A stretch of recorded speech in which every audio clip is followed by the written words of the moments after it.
AITA for ghosting my girlfriend after catching her bragging about her betrayal? So I, a 25-year-old guy, had been with Kelsey, a 23-year-old woman, for 3 years. We met at a lively downtown bar in Seattle through mutual friends. She was stunning. We talked during a trivia night where she crushed everyone with her obscure 80s action movie knowledge. My kind of girl. She wore a little black top and jeans that fit perfectly. She was downing tequila shots like it was water. Our first date was at a hole-in-the-wall taqueria that gave us both food poisoning. Most girls would have freaked out, but Kelsey thought it was funny.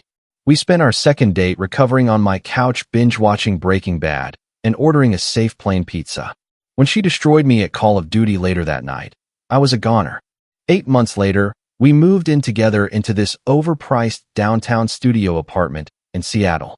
Way too expensive, but a great location. I was making a pretty good living as a software developer at a tech startup. My job was intense. It was not just a classic 40 hours a week, but more like 60 hours minimum, sometimes over 80 during launch periods. I coded until my eyes hurt.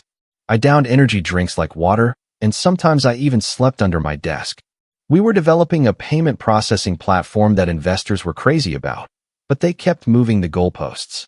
Add this feature, change this interface, and can it also walk the dog and do your taxes? The tech grind was very real. Patagonia vests, all-hands meetings that could have been emails, ping-pong tables no one had time to use, but the money was there. A 6-figure salary a year plus stock options that could actually be worth something if we did not collapse. I was also climbing the ranks, going from junior developer to team lead in under 2 years. Meanwhile, Kelsey was supposed to be finishing her psychology degree at the University of Washington while working part-time as a waitress at a high-end restaurant downtown where the dishes cost more than my weekly grocery budget. I say supposed to because she had been 1 semester away from graduating for like 2 years. Every semester a new excuse. This professor hates me. I have to retake statistics. My advisor messed up my credits. She talked about grand plans, getting a master's degree, becoming a therapist, but she never finished the basic requirements for her bachelor's degree. I was paying about 70% of our expenses: rent, utilities, groceries, car payments, even her phone. Her contribution was mostly her personal expenses and occasionally paying for dinner. But back then it did not bother me because I thought we were building something together. I figured once she graduated and started her career, things would even out. She always had big speeches about how she would support me if I wanted to start my own company or work on my indie game idea. The first 2 years were really good.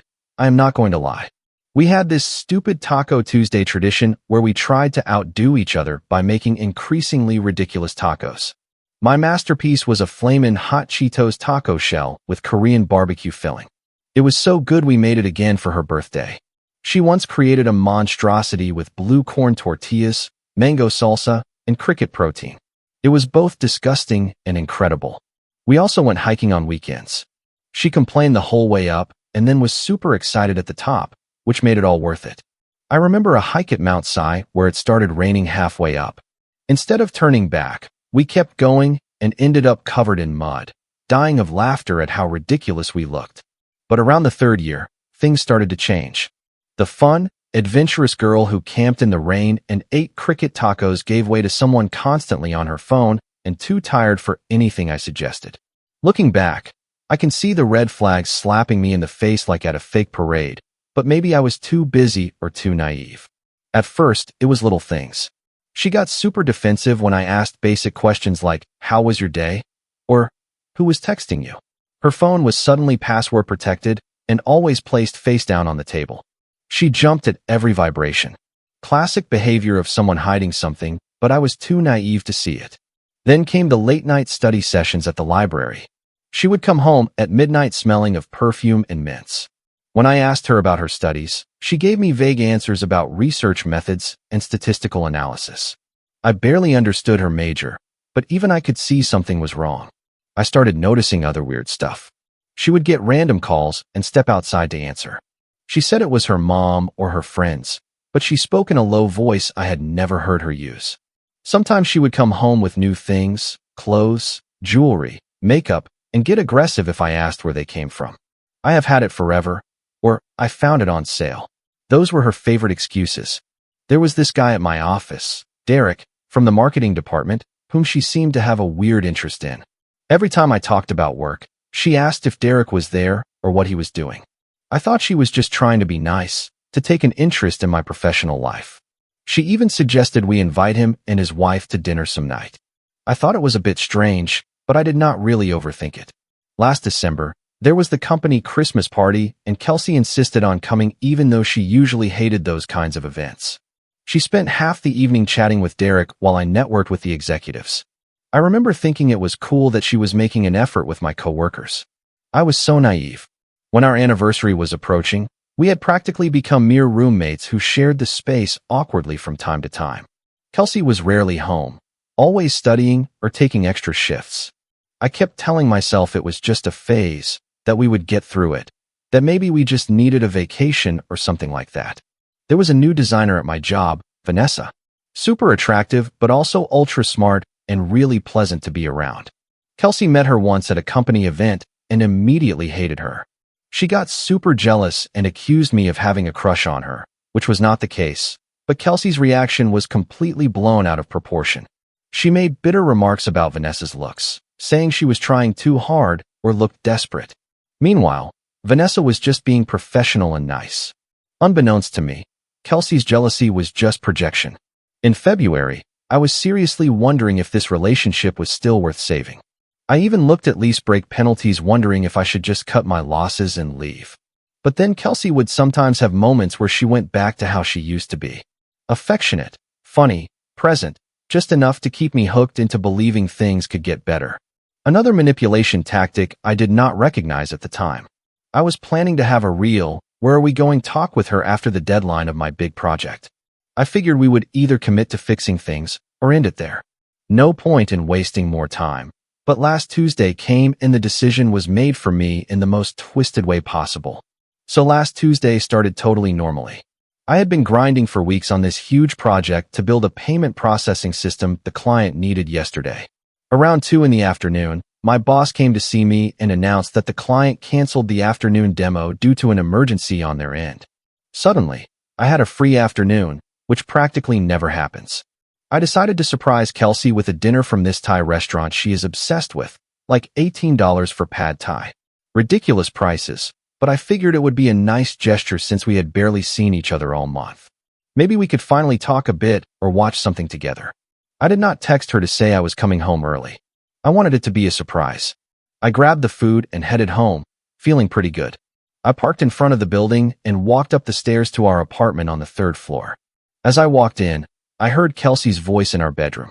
She was on the phone, laughing about something. I just stood right outside the door, takeout bags in my hands. What I heard literally froze me in my tracks. "No, he has absolutely no idea," she said, her voice full of smugness and amusement. "He is so clueless, it is almost sad. He thinks I am at the library studying when I am with you." My stomach dropped into my shoes. I stood there like an idiot with the food in my hands listening. "Yeah, we can see each other again tomorrow. He has a big deadline on a project, so he will stay late at the office. I will tell him I have a study group or something. Works every time," she went on, completely unaware that I was 10 feet away hearing every word. "Derek, you are so much better than him on every level. There is not even a competition. Sometimes I pretend to be tired just so I do not have to be intimate with him anymore." Derek from my office, the marketing guy who always had great ideas in meetings, but never really did any work. The same Derek who is married to Jessica from accounting. At that moment, everything clicked. The so-called nights spent studying, the lack of interest, the distance. She was not stressed about her studies. She was involved with my coworker and laughing about it behind my back. I know, right? And besides, he is so easy to manipulate. If he suspects anything, I just have to be super sweet for a day or two and he forgets everything. She laughed again. I heard her moving around in the room, probably hanging up. I was still frozen. The bags of Thai food were getting cold in my clenched hands. "I love you too. I cannot wait for tomorrow." That is when something in me snapped. Not in a violent way, more like a revelation, as if I had been looking at a stereogram image for 3 years and suddenly the real picture finally appeared. And the real picture was that my girlfriend was a cheating liar who not only betrayed my trust, but also actively disrespected me and made a fool out of me. I could have barged into the room, confronted her on the spot, made a huge dramatic scene, thrown the food, yelled, broken things. In short, that is probably what she would have expected. But in that exact moment, I decided I would not give her that satisfaction. I was not going to be the angry, jealous boyfriend she could later paint as the villain of the story. So, I turned around, walked back down the hallway, down the stairs, and got into my car. I left before she could spot me through the window. I ended up parked in some random mall parking lot, just sitting there, trying to process what had just happened. 3 years of my life with someone capable of talking about me like that, someone capable of betraying me so easily, and with a coworker on top of that. The humiliation was on another level. I then called my buddy Matt. He was the only guy I knew who would not repeat anything to our social circle. I asked him if I could crash at his place for a while, and he said yes. He did not ask any questions. He just gave me his address. When I arrived at Matt's, I already had the foundation of a plan. Not just to leave Kelsey, to erase myself completely from her life in a way she would not see coming. No chance for her to spin a fake story. Just gone. Matt saw my face when he opened the door and blurted out, "Dude, what happened?" I walked in. I sat on his couch and told him everything. He nodded slowly, then got up to grab 2 energy drinks from the fridge. The next morning, I woke up with a strange calmness. I checked my phone. 3 messages from Kelsey asking where I was. "Hey, where are you? I thought you were working late. Are you coming home tonight? Hello? Please answer me." I texted back, "Stuck at work. Sleeping at the office. Do not wait up." While she thought I was working like a madman behind my screen, I was actually executing what Matt and I had started calling the Ghost Protocol. Step 1. Secure the finances. I logged into our joint account, technically my account that I had added her to, and transferred every penny to a new account at a different bank. Kelsey had a habit of dipping into our shared funds for her shopping sprees. So there was not much left anyway, about $2,300. But it was a matter of principle. Next, I called my landlord and told him I needed to get off the lease as soon as possible due to a family emergency. The guy was surprisingly cool once I offered to forfeit my half of the security deposit. $1,100 up in smoke, but every penny was worth it to be legally detached from that apartment and Kelsey. While Kelsey was at her waitressing shift, Matt helped me move all my essential belongings. We had a window of about 3 hours. So, we took my computer, my clothes, my important documents, and a few sentimental items. I left all the furniture. It was mostly cheap IKEA stuff anyway. I left my key on the kitchen counter with a note that simply said, "I heard your call with Derek. We are done. Do not contact me anymore." I also left a copy of the lease modification showing I was no longer legally responsible for the rent. That $1,800 a month apartment was now entirely her problem on her waitress salary, while being 1 semester away from a degree she would never finish. Good luck with that. The next part was trickier: work. I could not just quit my job because of that Derek. I had worked too hard to build my career there. So I did the best possible thing. I called in sick for the rest of the day, claiming a stomach bug. That gave me time to figure out what to do next while Kelsey's world was collapsing. I blocked her everywhere: her number, her email, all her social media, everything. But I knew that would not stop her for long. So, I also warned all my friends not to tell her where I was. Unsurprisingly, that very evening, my phone was blowing up with calls from unknown numbers and messages from her friends. I did not answer any of them. The only time I caved and read a message, it was the same usual manipulative speech. "Please talk to me. There is a huge misunderstanding. What you think you heard is not what happened. We need to talk about this like adults." Like adults. That is rich coming from someone who was trashing me while involved with my coworker. The best part about ghosting someone is the total reversal of the power dynamic. For 3 years, Kelsey had been pulling the strings, lying, controlling the situation, and now she was panicking, desperate to get info, contact, anything. Day 2 of the Ghost Protocol, I started receiving voicemails from a crying Kelsey, saying how worried she was, that she just wanted to know if I was okay. By day 3, the crying gave way to furious messages where she accused me of being immature and childish for not talking to her. Meanwhile, I was setting up my new life. I found a short-term rental closer to work. Nothing fancy, just a studio with basic but clean furniture and no Kelsey. I also started digging into this whole thing with Derek.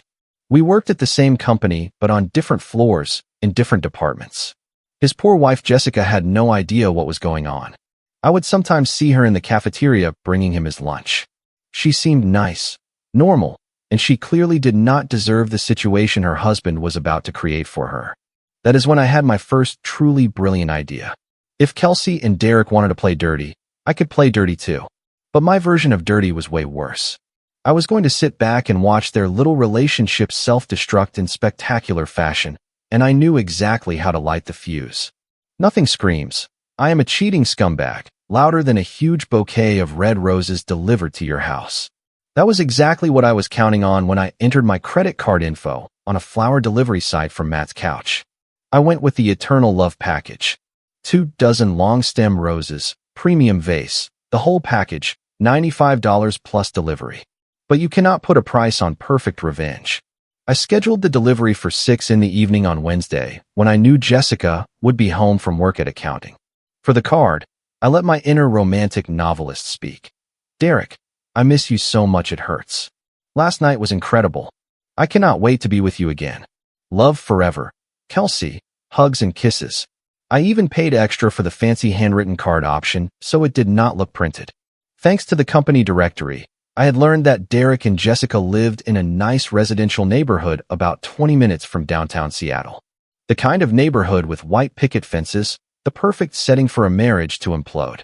After placing the order, I slept like a baby for the first time since discovering Kelsey's betrayal. There is something deeply satisfying about knowing you have set off a ticking time bomb totally out of your control.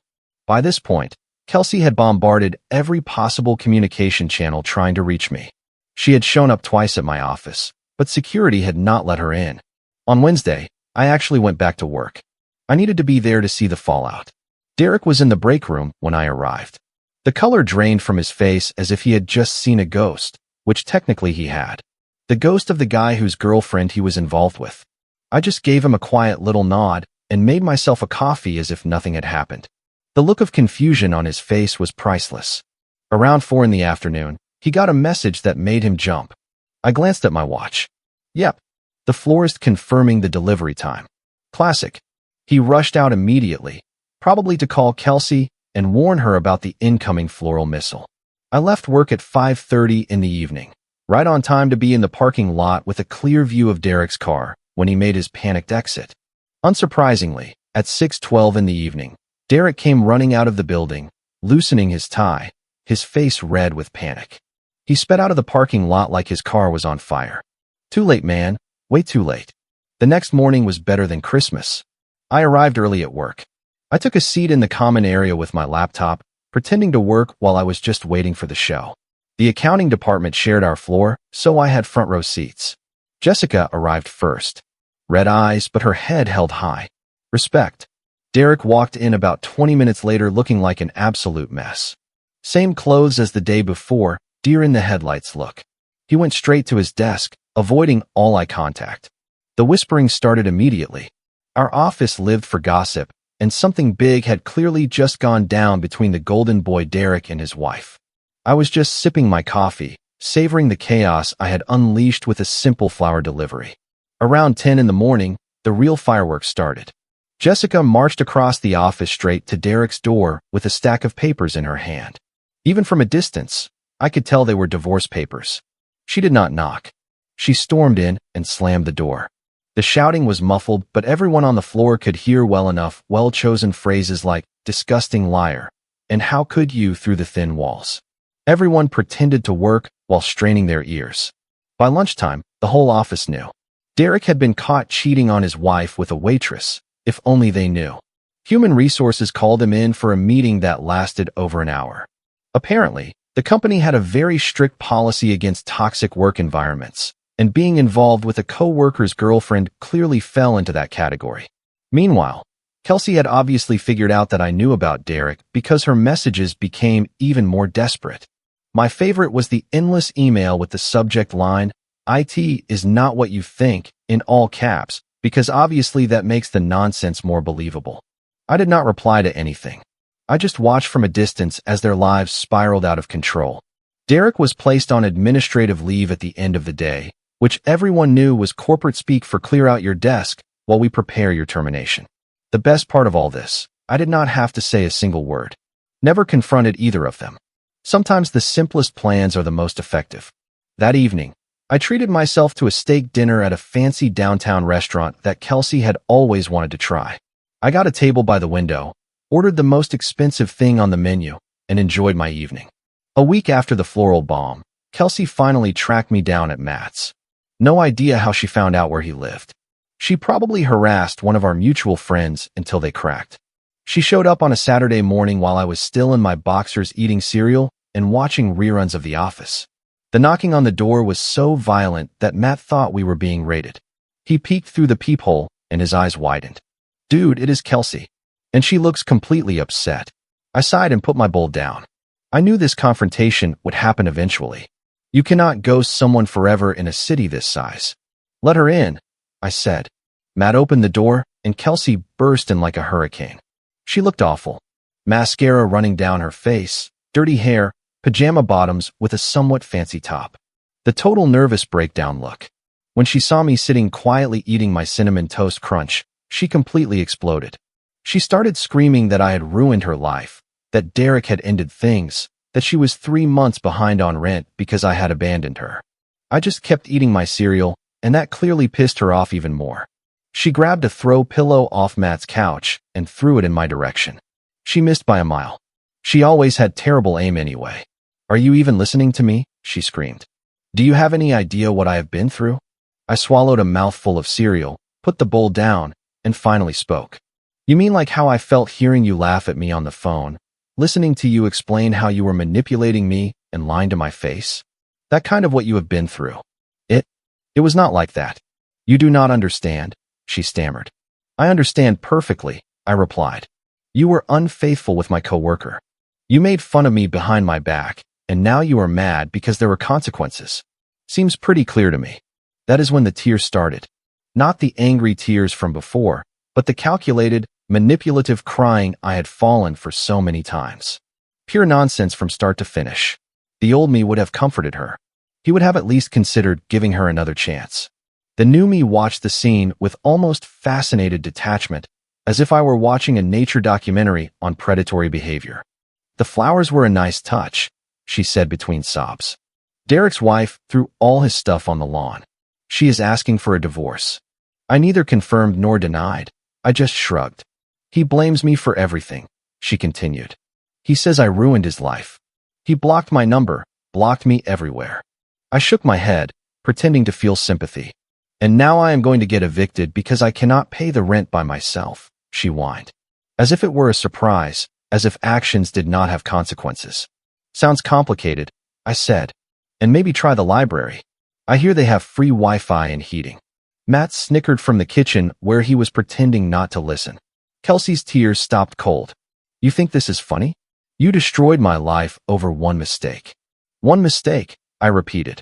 Interesting way to describe a months-long inappropriate relationship where you clearly explained how to manipulate me. She did not reply. She just stared at me with this mix of hatred and despair. "What do you want, Kelsey?" I finally asked. "You found me. You had your confrontation. What is the goal here?" She wiped her eyes, suddenly small and defeated. "I need money for rent. Just until I get back on my feet. I will pay you back." And there it was.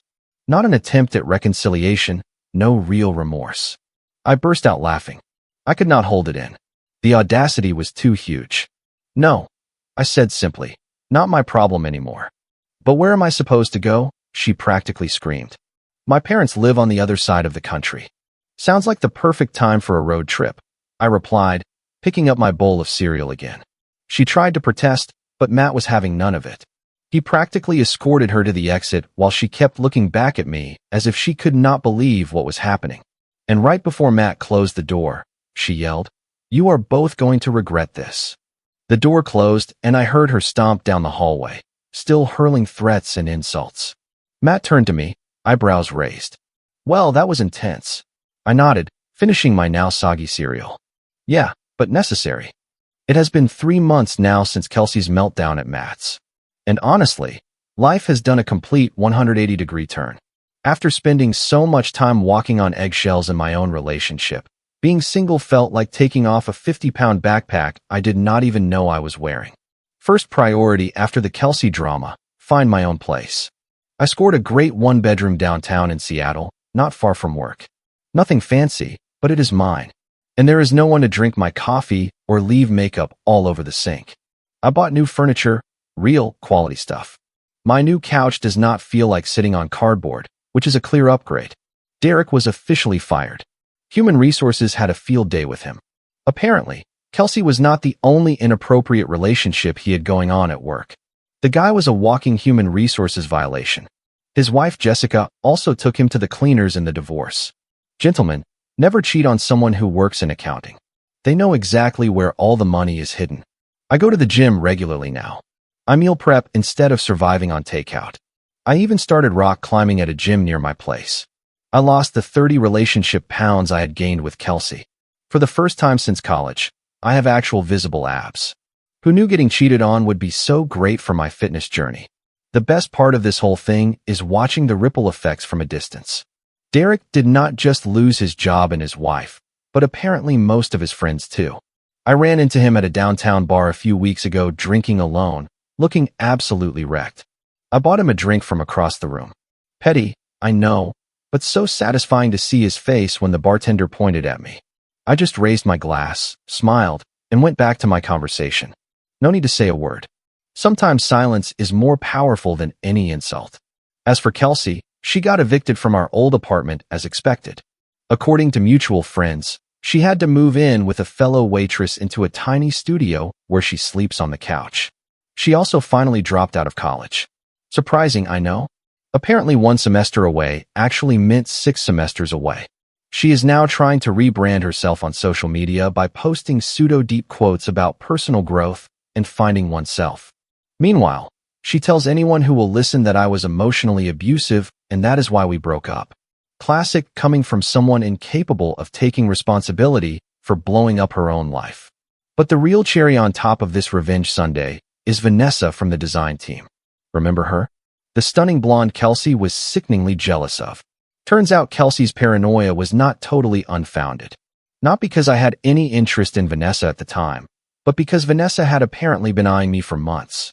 About 6 weeks after the explosion with Kelsey, Vanessa cornered me in the break room and asked if I would like to grab coffee sometime.